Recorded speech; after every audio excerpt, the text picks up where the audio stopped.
so glad you are here again with us. Last week, we discussed saying hello to reality. So this week, we want to discuss fantasy versus reality. Fantasy. I don't know. I've never had any of those. I've always had my feet so firmly planted in reality. And that's not sarcastic either, right? Maybe not. Maybe I've had my own ideas of what I thought reality might have looked like. Oops. Well, and that's the part about coming out of denial. We were talking about how reality can be totally fake. Yeah. Our reality. And that's also known as fantasy. So we're going to be talking about how we need to see the difference between fantasy and reality and how that works. And let's just mention real quick the assessment that we had everybody do last week. And that's a very difficult thing, and also the denial worksheet, which again is trying to get yourself planted in reality. But we're aware, having both written and taken the assessment, that can be a pretty intense experience. And so we want to let you know that we understand. We've been praying for you, and we really, really care that you've taken another step closer to reality, even though that can be a very difficult. And they came back for another week. Evidently, that's pretty amazing, isn't it? That is the first step. So our lesson today, we're talking about the fact that damage comes in different ways and how that affects our abilities to perceive reality and our abilities to understand things. And one of the things that really made a big difference for me in that understanding was how childhood damage affects our emotional development.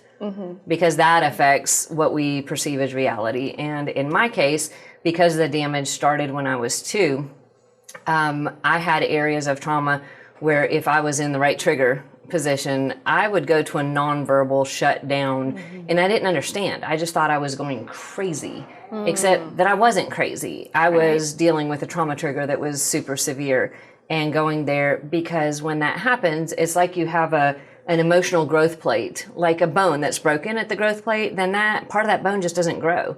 So if it happens when you're 2, that really messes up that arm's development. If that growth plate is broken at 18 and you're fully grown, it still does damage, but it doesn't stunt the growth the same way. Right. So we've experienced that kind of thing at different levels. Jenny, your arm. This little thing? Yeah, that. Yeah, this was not broken, but how God designed me. But it definitely will never grow back, at least this side of heaven. I don't expect it to. I'm not sure I want it to. But this, I did need some help, and I chose to wear some help. Something that would help me to grow and develop in ways that I couldn't. So some of us just need that extra help getting along. Right, and there's a lot of times when we've each taken different steps in an area where we didn't develop naturally. Right. Your arm did not, in your mother's stomach, your arm did not grow the way the other one did. But it can happen through damage. It can happen through circumstances that didn't nurture and grow things. It can happen in our emotions where there's damage that stops growth, that it just doesn't develop properly. But the cool thing is that we can do something about it. Yes. Right, Ivana? Yes. Well, and I was also going to say that there's actual neurological damage to our neural pathways when we experience trauma at a young age. So, or any age really. So we actually are going to go through a process of rewiring our brain. So as we renew our mind, we're also going to be rewiring our brain, which is really exciting for the therapist here. Well, I love how science and God's truth all works together. The renewing of the mind, and how when we are focusing on the truths of the Bible, and we're focusing on healing through biblical means and through prayer, it actually does physically, scientifically rewire our brain. I love that. It's all connected, and it's all based in reality. And not in a fantasy world. Not in a fantasy world at all. But we do have to be aware that, for Paula, for you, the damage was so early in your life that the recovery process is going to be a little bit longer because of that. similar to the growth plate. So it's not that you can't heal from that, right? Because sometimes with the growth plate, it doesn't grow back, but you are just going to take a little bit longer. Or anyone who's experienced it earlier or had more traumas, that recovery process is going to look longer. And so giving ourselves grace for that and understanding that that's going to be the journey ahead. Yeah, so I was going to say we have the time, and then we also have severity. So depending on what kind of abuse, or like we said about the length of time, how often or how frequent the abuse was taking place. You know, if you're thinking of a child who is at home in an abusive situation and they're being abused on a daily basis, and maybe that's just one type, and then they go to school and they're getting a different type of abuse from a teacher or a leader or whatever, they're just compounding that. And so it's going to take longer, but there is hope and there is healing available. And there is. And sometimes that hope and healing may feel more mechanical or less natural because it didn't develop properly. Like I remember, because I didn't understand social interactions due to my childhood, due to having been a part of a cult, different things, I actually had to go watch movies and read books and talk to people to understand the social dynamics of things that in a healthy way, because I had no frame of reference. It wasn't the before this is how it's supposed to be, and now I can go back to that. I had nowhere to go to understand how that should work, how my development should have grown, how my relationship should progress, how to set boundaries, just so many things in my life I didn't understand. And because it hadn't been modeled for you. No, I didn't see it. I didn't understand that. So it was realizing that I could learn it, relearn it. Like if somebody's in a car accident and they have brain damage and they have to learn to talk again and walk again and reprocess things, I was having to go back to some basics and learn them from a 2-year-old's perspective and start growing up in a trained way, choosing to grow up. I think I'm older now. I was going to say, that's a really good word, too, that you said you chose to grow up. Yes. So we have to, it's about how much time we invest in it and how much effort we're putting into our healing. For me, when I first went to treatment for my eating disorder, I thought I was ready, and I thought I was ready to invest in that healing, but I wasn't. And so through a course of events, insurance said, "You're out, chick. You're not getting any more help." Oh, my goodness. And then I had to go back. And the second time I went back, I was much more invested and ready to heal. Right. And so we all have to look around and say, okay, and look deep in ourselves. Am I ready to heal? Am I ready to really work on me? Right. Dive in, really invest, be intentional about leaning into the pain rather than trying to work on things on the surface. Yes. Getting ready to lean in, go into all that tension and all that craziness, because it's so worth it at the end of it. Absolutely. It absolutely is. And other people wanting you to heal doesn't help you heal Right. for you. What? Like you have to choose it for yourself. You have to choose it for yourself. You have to want that healing for yourself. Yeah. I had to choose for myself. I want to heal. I am willing to do the work. I am willing to do the hard things and to follow the leadership of those who knew. And even then, I realized I had to really understand I needed grace for myself and give myself space and time and take it in bite-sized pieces and work through the baby steps like we talk about, because the damage did not happen overnight for me. Right. And it was very intense with sexual abuse and physical abuse and spiritual abuse and settings that were messed up. So it was having to do a lot of work over time to heal and grow and change. And I just love the fact that God put the people in place to help me, and that then I could choose. Okay, and even with that, deliberately choosing healing, it's been 10.5 years. And I'm so excited to be where I am, but I still have more healing I want to do. Right. I want to grow and heal more, which is an ongoing lifetime thing, I think. Yeah. So we have strategy number 6, which is grace for realistic recovery. We have to be real about where we're at and give ourselves grace. And my counselor would tell me all the time, Ivana, you give your clients, counselees, a lot of grace, but you're very judgmental towards yourself. I'm a counselor. I should have it all together. I should know better. I should. Sounds like you're shoulding all over myself. I am. And so that strategy number 6 is something I still have to remind myself, is that I have to have grace for realistic recovery. Right. And God does the miraculous, which helps in that realistic recovery. We get to invite him in and have that miraculous aspect of the healing. But even then, renewing your mind and walking through the pieces with God's help, with a support system, it is still a process. And I love the fact that we're getting to share so many of the things that we've learned over a long time and do it in a manageable way. And I feel like the process of recovery is up and down and up and down. And even on a daily basis, it can feel like. And it feels like, especially at the beginning, you are pushing a boulder uphill. Yes. And you feel like you're never going to get to the top of that hill some days.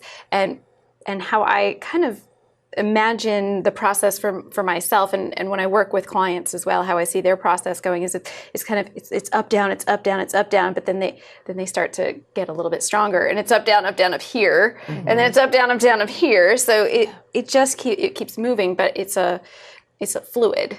So if you have a bad day, don't throw the whole process out. Just keep moving one day at a time, one baby step at a time.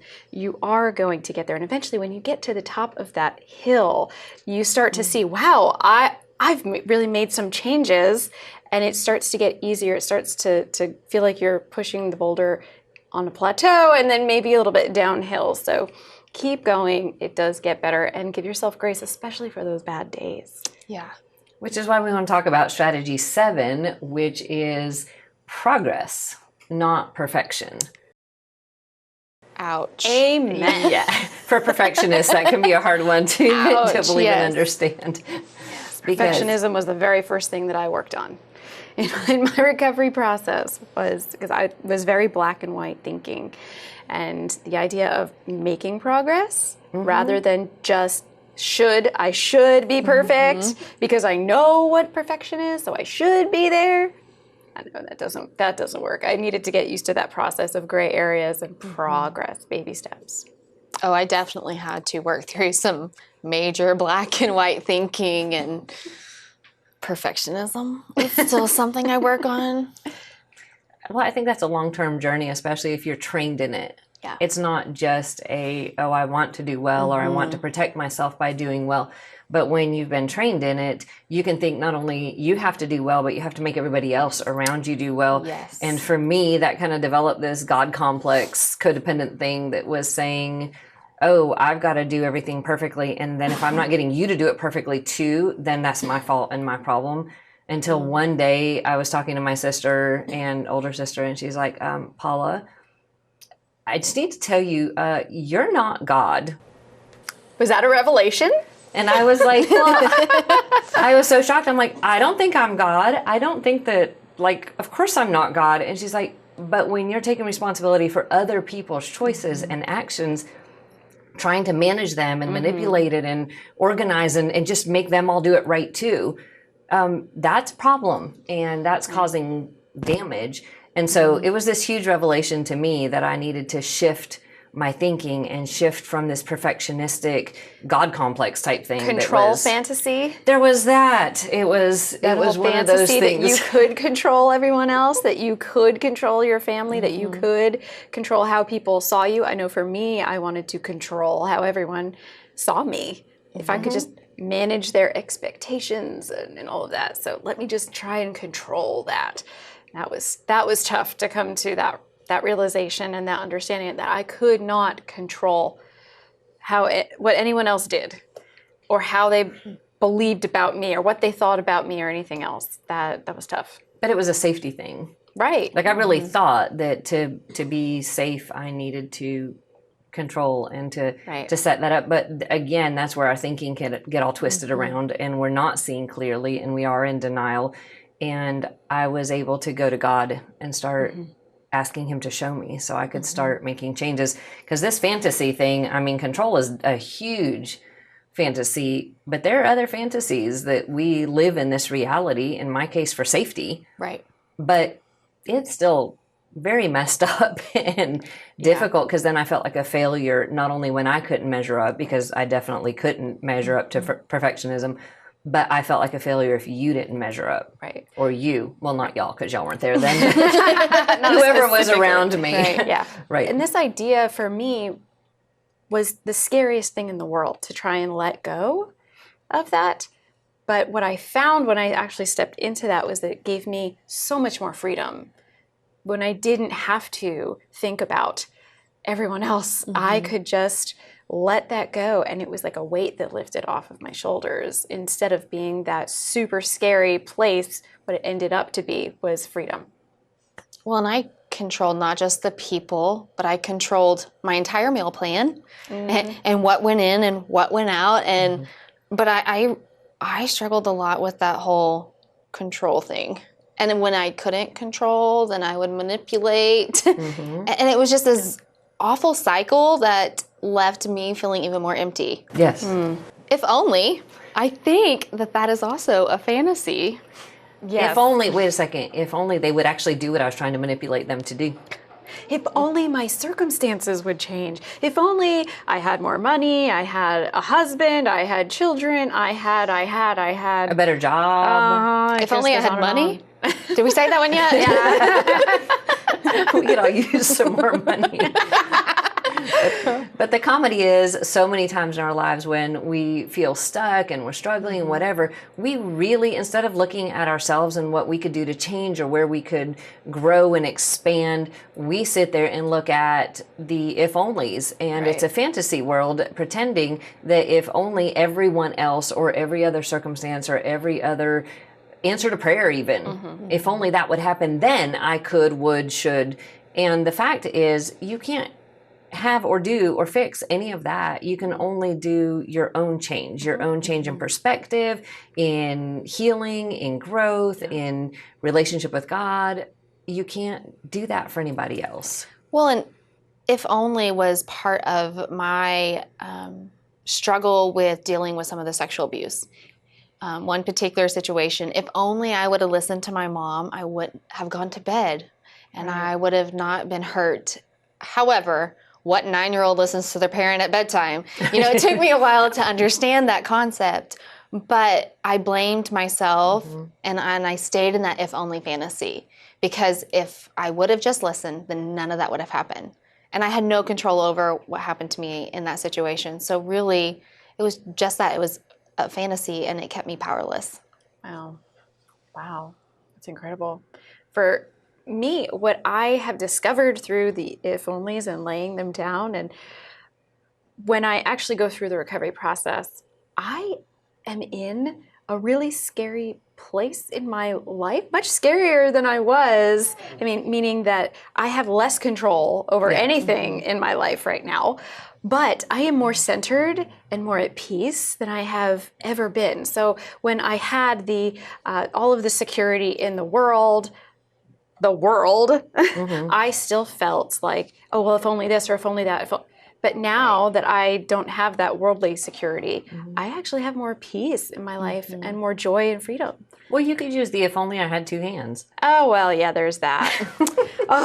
Life would be so much easier. Just pout. But instead, you've maximized that and turned it into... This is way more fun. Well, and you can always lend a hand. I can. Here you go. See? I do need it I back. appreciate that. Thank you to the Academy. Anytime. Thanks for lending a hand, Jenny. You're welcome. Yeah, and there's so many places I could say, if only my ex-husband hadn't cheated on me and destroyed my marriage, or if only I hadn't been born in a foreign country, or if only I had actually graduated from college, or if, I mean, there's so many things that just would have changed everything, except it wouldn't, because like you, Jenny, I had everything.